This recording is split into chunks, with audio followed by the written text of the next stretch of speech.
Halo semuanya.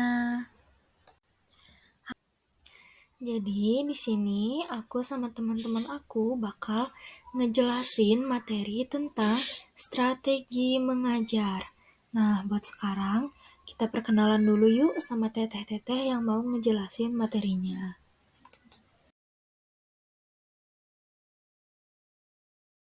Halo, nama aku Widiawati. Halo, nama aku Syemiananta Putri. Halo, Assalamualaikum. Perkenalkan, nama aku Maura Eka. Nah, sekarang aku bakal menjelaskan materi strategi belajar mengajar di SD. Yang pertama, pengertiannya itu secara umum, strategi merupakan taktik atau metode yang digunakan untuk menghadapi seseorang sehingga tercapai suatu tujuan tertentu. Bila dihubungkan dengan kegiatan belajar mengajar, strategi diartikan sebagai pola-pola umum kegiatan guru dan peserta didik dalam perwujudan proses pembelajaran untuk mencapai tujuan yang telah ditetapkan sebelumnya. Metode demonstrasi. Metode demonstrasi dapat diartikan sebagai format interaksi belajar mengajar yang sengaja mempertunjukkan atau mempergerakkan tindakan, proses atau prosedur yang dilakukan oleh guru dan orang lain kepada seluruh siswa atau sebagai siswa.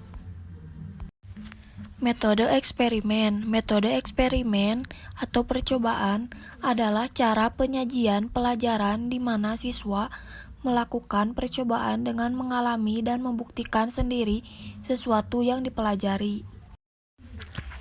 3. Metode simulasi bermain peran dan sosiodrama atau psikodrama. Dari beberapa kajian tentang pengertian simulasi oleh beberapa ahli, dapat dikatakan bahwa simulasi hampir sama dengan metode bermain peran, sosiodrama atau psikodrama, yang pengertiannya adalah sebagai format interaksi belajar mengajar yang di dalamnya menampakkan adanya perilaku berpura-pura dan atau peniruan situasi atau peristiwa sedemikian rupa sehingga orang-orang yang terlibat bermain atau penontonnya memahami konsep, prinsip, keterampilan, atau sikap dan juga nilai yang terkandung di dalamnya.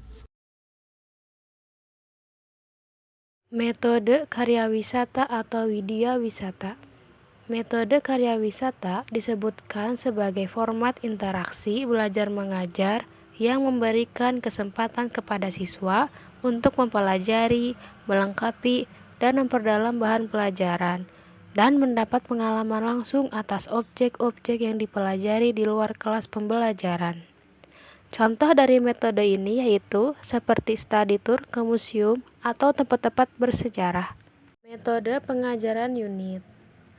Metode pengajaran unit dapat diartikan sebagai suatu cara belajar di mana siswa dan guru mengarahkan kegiatan pada pemecahan masalah yang telah dirumuskan secara bersama-sama.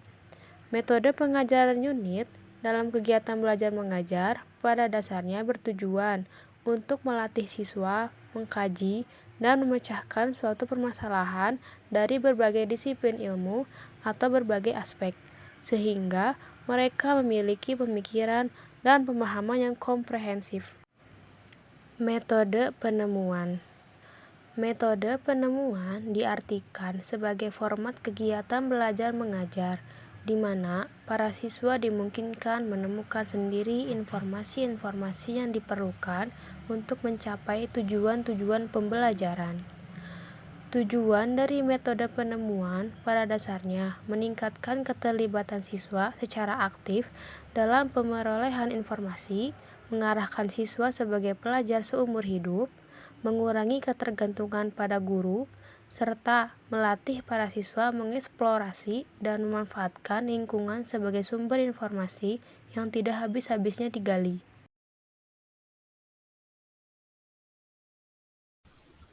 Oke, yang selanjutnya yaitu ada metode diskusi panel. Apa sih metode diskusi panel itu? Oke, yang selanjutnya yaitu ada metode diskusi panel. Apa sih metode diskusi panel itu? Jadi, Diskusi panel adalah suatu teknik pembelajaran yang melibatkan seluruh siswa ikut berperan aktif. Nanti siswa akan dibagi menjadi beberapa kelompok kerja yang akan memecahkan suatu permasalahan yang diberikan oleh guru. Kemudian, setiap kelompok akan menyampaikan gagasannya secara bergiliran, lalu mereka akan mendiskusikan masalah yang diajukan hingga menghasilkan kesimpulan. Nah, pasti murid-murid semua penasaran kan bagaimana sih cara melakukan kegiatan simposium? Berikut ini adalah langkah-langkahnya. Langkah pertama yang dilakukan dalam pelaksanaan simposium ialah moderator membuka acara. Kemudian disusul dengan moderator memperkenalkan para pembicara yang akan melakukan pidato pendek. Nah, pembicara menyampaikan pidato pendek dengan durasi waktu sekitar 5-15 menit lamanya. Yang selanjutnya ada metode pembelajaran seminar. Seminar merupakan pembahasan suatu permasalahan dengan cara pendekatan ilmiah. Meskipun masalah yang dibicarakan bisa saja hal-hal yang berkaitan dengan masalah kehidupan sehari-hari. Sebuah seminar selalu diakhiri dengan kesimpulan dan keputusan yang merupakan hasil kebulatan pendapat para peserta, sehingga tidak jarang suatu seminar menghasilkan suatu rekomendasi dan resolusi.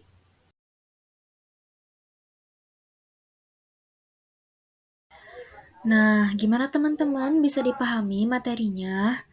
Jadi, cukup sekian materi yang dapat aku sama teman-teman aku sampaikan.